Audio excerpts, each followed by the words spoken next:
Ramki, அதிமுகவுக்கான space இந்த மாநாட்டுக்கு பிறகான செய்திகள் அடங்கி இருக்குல்ல. பாஜக எதிர்ப்பு தான் இந்த தேர்தலையும் பிரதானப்படுத்த போறோம், நாங்க தான் ஐடியாலஜிக்கல் ஃபைட் பண்ணக்கூடிய பிரதானமான ஒரு கட்சின்னு பொசிஷன் பண்ற இடம் இருக்குல்ல, அது எவ்வளவு பெரிய சிக்கலை உண்டாக்கும் அதிமுகவுக்கு? நிச்சயமா அதிமுகவுக்கு ஒரு பெரிய பின்னடைவு தான். ஏன்னா இந்த இந்த களம்ங்கிறது திமுக வெர்சஸ் பாஜகன்னு போகும்போது பாஜகவை டிஃபெண்ட் பண்ணக்கூடிய இடத்துல வந்து அதிமுக இருக்க வேண்டியிருக்கும். ஸோ அந்த நிலைங்கிறது, அந்த சூழல் நிலை போதுன்றீங்களா? அந்த நிலை போகும். பாஜக மாறுது.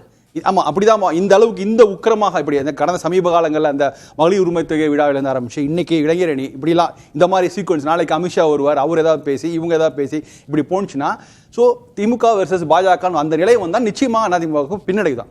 ஆனால் நீங்கள் அந்த சூழல் வராமல் வேறு விதத்தில் நீங்கள் பார்த்தீங்கன்னா இட்ஸ் டூ லேட். இன்னைக்கு நடக்கிற ஒரு ஒற்றை வரியில் சொல்லணும்னா இன்னைக்கு டூ லேட். இந்த இளைஞரணியை முன்வைத்து இவங்க செய்யக்கூடிய விஷயங்கள் எல்லாமே ரொம்ப ரொம்ப லேட்டான விஷயம். ஏன்னா நீங்கள் திராவிட பெருஞ்சுவர், ஆரியர் கூட்டம் இடிக்குது, இதெல்லாம் வந்து 4 ஆண்டுகளாக பேச வந்த விஷயம். நீங்கள் அடுத்த 100 நாட்களுக்கு என்ன பேச போறீங்க?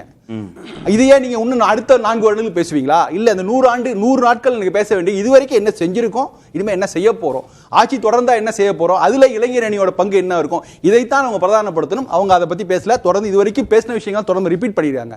இதுல நிறைய சிக்கல் இருக்குது. நீங்க ஏற்கனவே தாவேக விஷயம் சொல்லிட்டீங்க, நேரடியாக அவங்கள பத்தி பேசல. ஆனா விச்சுவல் வேற, நீ களத்தில் விட்டுருங்க. விச்சுவல் இணையத்தில் திமுக சந்திக்கிற, ஐடிவிங் சந்திக்கிற மிகப்பெரிய சவால் தாவேகாவிடம் தான் வந்திருக்கு. அதுக்கான எந்த விதமான, அதாவது பிளே டு த கேலரி மாரி அந்த திமுக ஐடிவிங்கை இளைஞர் அணியை உற்சாகப்படுத்துவது கூட அங்க செய்திகள் கிடையாது.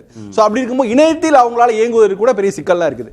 இதெல்லாம் தாண்டி உதயநிதி வந்து கட்சியில் அவருக்கு வந்து ஒரு மிகப்பெரிய ப்ராமிசிங். அவர் வந்து துரைமுருகன் பேச்சாகட்டும், ஈவன் முதல்வர்களே சொல்லும் போது உதயநிதி இஸ் மோர் டேஞ்சரஸ் தான் சொல்லும் போது கூட கிட்டத்தட்ட ஒரு கிளியர் ஆயிடுச்சு, இவங்க அடுத்த வாரிசு வருதா அப்படின்லாம் கிளியர் ஆயிடுச்சு. ஆனால் கட்சியை தாண்டி வெளியில இருக்கவங்களுக்கு என்ன மாதிரியான ஒரு மெம்மை கிடைக்குது? உதயநிதியால் மாற்றங்களை கொண்டு வர முடியுமா அப்படிங்க அந்த இடத்துல வந்து ஒரு பெரிய கட்சியை தாண்டினா திமுகக்குள்ள இருக்கவங்களா வெளியே இருக்காங்க? திமுகவை விட வெளில திமுக மாற்று சக்தியாக ஒரு இதுவரைக்கும் செய்யாத விஷயங்கள் இருந்து, இதுவரைக்கும் அவர்களுடைய கொள்கை வழிகாட்டுகள் செய்யாத விஷயங்கள்ல புதுவிதமான விஷயங்கள், இளைஞர்கள் எதிர்பார்க்கிற எதிர்பார்ப்புகளை எந்த இடத்துல லேக் இருக்குன்னு பாக்குறீங்க? ஒரு எக்ஸாம்பிள் நான் சொல்றேன். இன்னைக்கு அவர் பெருமையா சொல்லிக்கிற விஷயம் வந்து 50 லட்சம் இளைஞர் அணி மெம்பர்ஸ், 5 லட்சம் நிர்வாகிகள் அப்படி சொல்லும் போது இந்த ரேஷியோ இருக்கு பாத்தீங்களா, இது வந்து சரியான விஷயமே கிடையாது. ஒரு பொலிட்டிக்கல் ஆர்கனைசேஷனுக்கு இந்த ஸ்பேன் ஆஃப் கண்ட்ரோல் சொல்லுவாங்க. ஒரு 100 பேர் இருக்கிற இடங்கள்ல 10 மேனேஜர்ஸ் இருக்கலாம். இது ஒரு ஆர்கனைசேஷனுக்கு. ஒரு பொலிட்டிக்கல் ஆர்கனைசேஷன் போது 100 பேர் இருக்கிற இடங்கள்ல 100 பேருக்கு ஒரு நிர்வாகி தான் இருக்கணும். நீங்க சமீப காலங்களில் இந்த கடந்த ஒரு 20 ஆண்டுகள்ல பாத்தீங்கன்னா, அது நெல்லையில இளைஞரணி மாநாடு ஆரம்பிச்சதுல இருந்து பாத்தீங்கன்னா இளைஞரணிக்கு நிறைய பதவிகள். இளைஞரணிக்கு 3 லட்சம் நிர்வாகிகள்னு ஒரு எண்ணிக்கை சொல்றாங்க. 5 லட்சம், அதாவது ஒட்டுமொத்த தமிழ்நாட்டில் 50 லட்சம் மெம்பர்ஸ், 5 லட்சம் நிர்வாகிகள் அப்படின்னு சொல்ற கணக்கு வந்து அந்த ரேஷியோவே வந்து ரொம்ப அதிகம். அதாவது இளைஞர்களுக்கு கட்சியில், நான் ஆட்சியில் பத்தி சொல்லல, கட்சியில் நிறைய பதவிகள் இளைஞர்களுக்கு கொடுக்கப்பட்டதாக ஒரு செய்தி சொல்றாங்க. அது ஒரு திமுக போன்ற ஒரு மெச்சூர்ட் ஆர்கனைசேஷனுக்கு அது சரியான விஷயமே கிடையாது.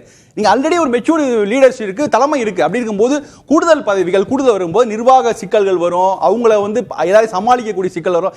இதெல்லாம் கலைஞர் காலத்தில் நடந்தது இல்லை சார். எங்க சிக்கல் வரும்னா, நீங்க இளைஞர்களுக்கு பொறுப்புகள் கொடுக்காத போது இளைஞர்களுக்கு பொறுப்புகள் கொடுக்கக்கூடிய பாஜக, நாம் தமிழர், தாவேகா போன்ற கட்சிகள் வந்து அடுத்தடுத்த நிலையில இருக்கிறாங்க. அப்ப பொறுப்புகளுக்காக விரும்புற இளைஞர்கள், நீங்க விஜயகாந்த் கட்சி தொடங்கின போது அது நடந்தது. திமுகவில், அதிமுகவில் இருந்த பெரும்பாலான இளைஞர்கள் பொறுப்புகளுக்காக விருப்பப்பட்டு நீங்க அந்த பக்கம் போனதை நம்ம பார்த்தோம். அப்போ அடுத்தடுத்த நிலையில 3 கட்சிகள் இருக்கிற நிலையில இளைஞர்களுக்கு பொறுப்பே கொடுக்காம கட்சி கட்டமைப்பு எப்படி பலப்படுத்த? நீங்க சொல்ற சவால் இல்லை. நீங்க சொல்ற யதார்த்தம் அதை புரிஞ்சுக்க முடியுது. ஆனா நம்முடைய ஸ்பேஸ் இவ்வளவுதான் சார், 234 தொகுதிகள் தான். அங்க இத்தனை ஒன்றியம் இவ்வளவுதான் இருக்கு, பதவிகள் இவ்வளவுதான் ஃப்ரீஸா.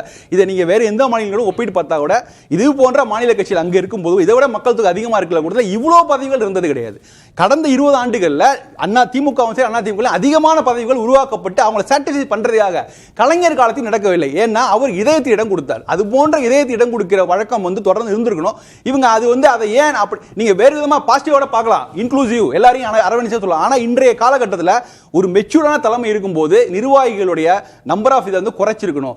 ஸோ இந்த இடத்த குறைக்கும் போது உங்களுக்கு திமுகவை தாண்டி ஒரு பெரிய அப்பீல், புதுசா ஒரு விஷயம், நிறைய பதவிகள் கொடுக்கறதுனாலயோ நிறைய பேருக்கு பதவிகள் கொடுக்கறதுனாலயோ என்ன சிக்கல்? நிர்வாக சிக்கல்கள் வரும். நீங்க மற்ற இளைஞர்களுக்கு அதிகமான பதவிகள் கிடைக்கிற மாதிரி நினைச்சு இளைஞர்கள் 30 வயதுக்கு தாண்டி இருக்கிறவங்க எல்லாம் கொஞ்சம் யோசிப்பாங்க. திமுக போன்ற ஒரு பழுத்த அனுபவம் உள்ள கட்சிக்கு இது ஒரு பெரிய நிர்வாக சிக்கல் நிறைய எல்லாம் வரும். அதனால முடிந்த அளவுக்கு அந்த பதவிகளை குறித்து விட்டு மாவட்ட செயலாளருடைய அதிகாரத்தை வந்து அதிகப்படுத்தி அதை எம்பவர் பண்ணும், அதை தான் செய்யணும். அதாவது அதுதான் ஒரு மாற்ற எதிர்பார்க்க. இதை நோக்கி இன்னைக்கு திமுக ஆரம்பிச்சுன்னா இதையே அதிமுக ஃபாலோ பண்ணும், இதிலே விடுதலை சிறுத்தைகள் எல்லா கட்சியிலும் இந்த பேட்டர்னை ஃபாலோ பண்ணும். ஸோ அதனால கட்சிக்கு வந்து உதயநிதியை எல்லாரும் கொண்டாடுவார்கள். ஆனா கட்சியை தாண்டி மற்ற விஷயங்கள்ல அந்த அரசியல் சூழல் எப்படி மாறு, இதெல்லாம் வந்து ஒரு நம்பிக்கைக்குரிய விஷயமா இல்ல. ரெண்டாவது ஐடியாலஜிக்கல் ஃபைட்ல தன்னை பொசிஷன் பண்ணணும்னு விரும்புற உதயநிதி அந்த பொசிஷனை பண்ணி கொடுக்கணும்னு நினைக்கிற திரு ஸ்டாலின், இது எப்படி நடந்திருக்குன்னு நினைக்கிறீங்க? இது நல்ல நோக்கம் தான். ஐடியாலஜிக்கலா அந்த திமுக தான் நம்பர் 1 இன்னைக்கு. அதை முன்வைத்து தான் பாஜக போன்ற ஒரு நம்பர் 1 பார்ட்டியை எதிர்க்கிறாங்க. அதெல்லாம் நல்லா வரக்கூடாது. ஆனா இன்னைக்கு இளைஞர்கள் என்னுடைய மனசுல என்ன எப்படி இருக்கு பாருங்க, அவங்களுடைய கணக்கு வேற மாதிரி இருக்கு. இப்ப தாவேகா 5 கொள்கை வழிகாட்டிகளை சொல்றாங்க, இப்ப இவங்க வந்து 3 வழிகாட்டி தான் சொல்றாங்க. அப்படிதான் அவங்க பாப்பாங்க. தாவேகா கொள்கை வழிகாட்டிகள் அப்டேட் ஆகிறதுக்கு வாய்ப்பு இருக்கு. இப்ப அவங்க அண்ணாவை சேர்த்துக்கிட்டாங்க, எம்ஜிஆர் சேர்த்துட்டாங்க, ஜெயலலிதா சேர்த்துட்டாங்க, இன்னும் அந்த கொள்கை லிஸ்ட் அப்டேட் ஆகிட்டு இருக்கும். அப்ப கொள்கை வழிகாட்டிகள் அப்டேட் ஆகும்போது இன்னும் பரவாயில்ல. இப்ப நீங்க சொல்ற இன்க்ளூசிவ் அடிபட்டு போயிடல, எல்லாரும் சேர்த்துப்பாங்க, எல்லாரும் எங்க தலைவர் இருப்பாங்க. அப்ப என்ன பண்றது? கன்ஃபார்ம் ஆயிடுச்சா? அது ஆல்மோஸ்ட் செங்கோட்டையன் கேளுங்க, கன்ஃபார்ம் பண்ணிட்டு தெரிஞ்சுக்கதான் கேட்டேன். அதனால இந்த தலைமை அப்படிதானே பாக்கு. கொள்கை தலைவரெல்லாம் ஏத்துக்கல, இன்னும் அறிவிக்கல, கொள்கை தலைவராக ஏத்துக்கல. இல்ல ஜெயலலிதா கொள்கை தலைவர்னு அதிகாரப்பூர்வமா நான் என்ன சொல்றேன்னா, நான் சொல்ற ஒரே விஷயம், திராவிட வழிகாட்டிகளையும் தமிழ் தேசியம் பேசுறவர்களையும் தேசிய அளவில் இந்திய தேசியம் பேசுற எல்லாரையும் இணைத்து கொள்கை வழிகாட்டியாக அவங்க டிக்ளேர் பண்ணிட்டாங்கன்னா அப்ப இந்த விஷயங்களே மாறுபடாது. எந்த விதமான டிஃபரன்ஸ்க்கு கொடுக்கறதுக்கு அவங்க தயாரா இல்ல. எல்லாரையும் அரவணைக்கிறோம். திமுக உடனடியாக செய்ய வேண்டியது கொள்கை தலைவர்களின் எண்ணிக்கையை கணிசமாக உயர்த்துவது, 30 ஆக்கிறது, பதவியில் இருந்து எல்லாவற்றையும் குறைப்பது நல்லது. திமுக போன்ற ஒரு மெச்சூரான ஒரு கட்சி அதிருப்தியாகி மற்ற கட்சிகளுக்கு போயிடுவாங்களே சார், சமாளிச்சுக்கிறீங்களா? அதுதான் சார் சவால். அதை நீங்கள் எதிர்கொண்டுதான் ஆக வேண்டும். சரி, ஓகே.